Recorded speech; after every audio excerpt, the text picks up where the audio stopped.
Проводите ли вы экзорцизм?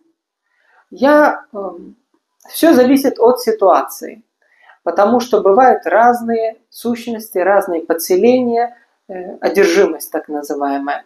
Если это какая-то несильная сущность, то я могу ее изгнать. Я провожу свой обычный сеанс, при помощи которого я убираю там черную магию, проклятие, сущностей. Вот. И в принципе мне удается их убрать. Но бывают люди, которые одержимы очень долго или очень сильно одержимы. То есть там какая-то сущность больших масштабов.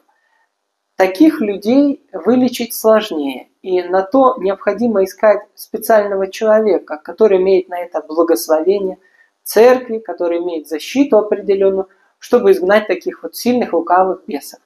Но также я сталкивался с человеком, который сам вычитал себя при помощи акафиста Киприана Устиньи.